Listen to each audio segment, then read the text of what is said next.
नमस्कार दोस्तों, मैं हूं आलोक। स्वागत है आप सभी का आप सभी के अपने ही यूट्यूब चैनल आलोक्स ब्लॉग पर।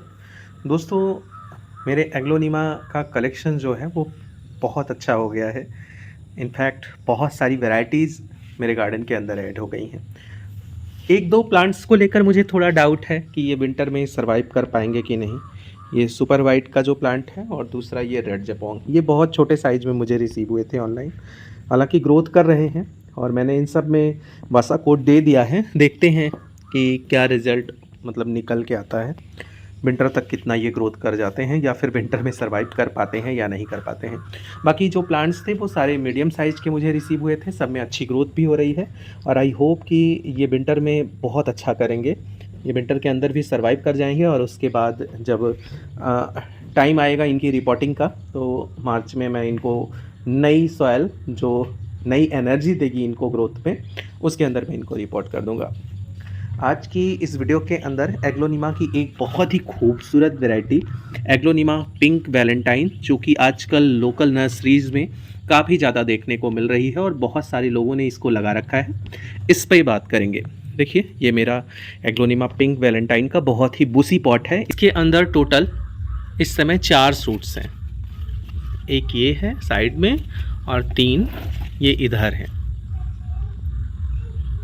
हाँ, ये टोटल 4 सूट्स हैं और 2 से मैंने कटिंग निकाल कर लगा ली है। ये देखिए, ये 2 सूट्स हैं, एक ये है और एक ये है। मैंने आप लोगों को एक चीज़ बताई थी कि एग्लोनिमा का जो पॉट होता है, इसके अंदर जो हम लोग कोकोपीट डाल कर रखते हैं, कुछ समय के बाद ये कोकोपीट जब डिकम्पोज हो जाती है तो और खाद के साथ मिलकर, तो मिट्टी इसकी बड़ी ही हल्की सी हो जाती है। ऐसे देखिए, अब इसमें कोकोपीट कहीं नज़र आ रहा है? नहीं आ रहा है। तो थोड़ी दिक्कत हो जाती है इसके अंदर प्लांट्स को। हालांकि अगर आप परलाइट वगैरह मिक्स करके रखते हैं तो फिर ये समस्या नहीं आती। हमारे यहाँ लोकल नर्सरीज़ में परलाइट मिलती नहीं है और अगर ऑनलाइन लेने जाओ तो बहुत ज़्यादा महंगी मिलती है। इस वजह से परलाइट मेरे बहुत ही कम सॉयल मिक्स में आपको दिखाई देगी। अब अभी मेरे पास थोड़ा सा टाइम है, मैं सोच रहा हूँ कि अपने इस वाले पॉट को मैं रिपोर्ट कर लूँ और इसकी तो मैंने कटिंग भी लगा रखी है। आप लोगों को मैं दिखाता हूँ। यहाँ ये इसकी कटिंग से ये प्लांट रेडी हो रहा है, लेकिन अभी सिर्फ 2 सूट्स निकले हैं और पत्ते 2-2 आए हैं, तीसरा आने वाला है, तीसरा पत्ता भी निकलने वाला है। तो कटिंग से बहुत इजीली लगता है और ख़ास तौर पर अगर आप स्टेम कटिंग करके लगाते हैं तो सबसे पहली चीज़ मैं आप लोगों को बताऊंगा, अगर आपको ये पिंक वैलेंटाइन एग्लोनिमा ग्रो करना है तो इसके लिए बेटर सॉइल मिक्स तैयार कीजिए। अगर आप मेजर प्लांट लेकर आ रहे हैं, आप 40% कोकोपीट रखिए, 20% कंपोस्ट रखिए, 20% सैंड रखिए और उसके बाद 20% में 10% आपकी परलाइट होनी चाहिए और 10% आपका गार्डन सॉइल। इस तरीके से जो सॉइल मिक्स तैयार होगी वो अच्छा मॉइस्चर भी होल्ड करेगी, उसका ड्रेनेज भी अच्छा होगा, उसके अंदर एरेशन भी अच्छा होगा, अच्छे न्यूट्रिएंट्स भी उसके अंदर होल्ड होंगे और प्लस आपके एग्लोनिमा के प्लांट के रॉट होने के चांसेस बहुत कम होते हैं। अगर एरेशन अच्छा रहता है तो बहुत अच्छी ग्रोथ होती है, जल्दी जल्दी न्यू शूट्स बनते हैं। तो हमेशा यही सॉइल मिक्स आप बनाएं, आप कोशिश यही कीजिए। हमारे यहाँ नॉर्थ इंडिया में देखा जाए तो सबसे अच्छा जो सॉइल मिक्स रेशियो है वो यही बनता है। हालांकि मैं परलाइट की जगह, जो मैंने आप लोगों को परलाइट बताया, उसकी जगह पे मैं राइस हस्क यूज करता था और इस बार मैंने कोई नई रिपोर्टिंग नहीं की है। मैंने सारे नए प्लांट ऐड किए हैं और बाकी ऊपर के जो बड़े प्लांट हैं मेरे, वो मेरे पिछले साल के रिपोर्ट किए हुए हैं, जिसमें मैंने राइस हस्क आपकी 10% गार्डन सॉइल, 20% सैंड, 20% कंपोस्ट और 40% कोकोपीट मिक्स किया था। मतलब जहाँ पे परलाइट मैंने 10% आपको बताया, वहीं पर 10% मैंने कोकोपीट का मिक्स किया था, सॉरी राइस हस्क का यूज किया था। आपका ये पौधा सूर्य का डायरेक्ट प्रकाश नहीं सहन कर सकता, क्योंकि उसको अगर वो इसके ऊपर पड़ेगा तो इसके पत्ते जलने लगेंगे। लेकिन इसको सूर्य की इनडायरेक्ट सनलाइट पसंद होती है। इस वजह से आप इसको ऐसी जगह पर रखिए, अगर विंडो के पास ही रख रहे हैं तो छन कर धूप इस तक आनी चाहिए, या फिर बाहर ओपन एरिया में रख रहे हैं तो छन कर ही धूप आनी चाहिए, मतलब रोशनी आनी चाहिए, डायरेक्ट सनलाइट इस पर नहीं आनी चाहिए। और बहुत ज़्यादा शेड में रख देंगे तो पत्ते इस तरीके से निकलेंगे और वो इतना ज़्यादा ये ब्यूटीफुल नहीं दिखाई देगा जितना कि अभी आपको देखने में लग रहा है। फर्टिलाइज़र रिक्वायरमेंट की बात करी जाए तो बहुत कम फर्टिलाइज़र रिक्वायरमेंट है इसकी।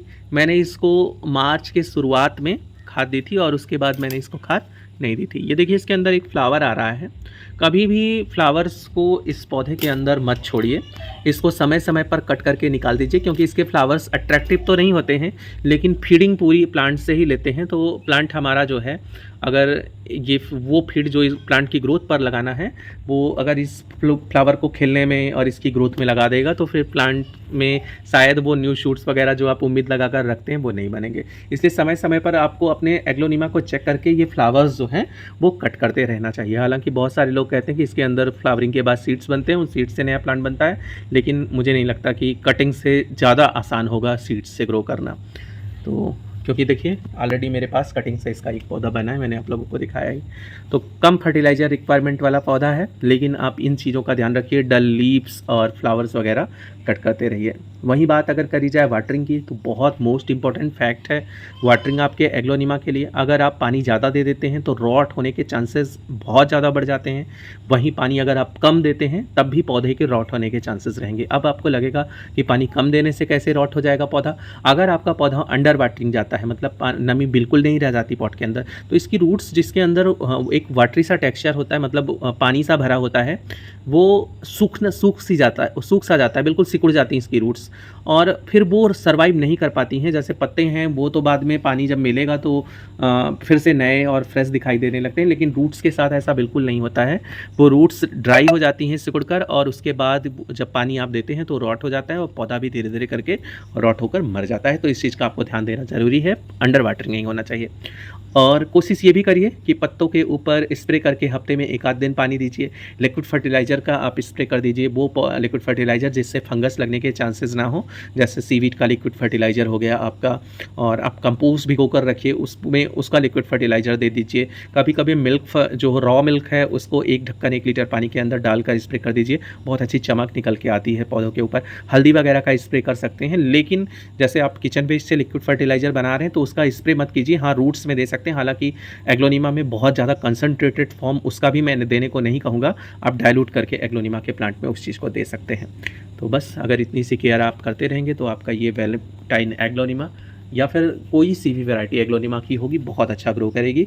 एक क्वेश्चन आया था पिंक वैलेंटाइन के ऊपर कि आप स्पेशली पिंक वैलेंटाइन पर एक वीडियो बना दीजिए, इस वजह से मैंने ये वीडियो कवर की। कैसी लगी आपको मेरी ये वीडियो कमेंट सेक्शन में जाके बताइएगा। ऐसी ही किसी नई वीडियो नए अपडेट के साथ मिलते हैं आप लोगों से किसी नई वीडियो में, तब तक के लिए bye bye and take care.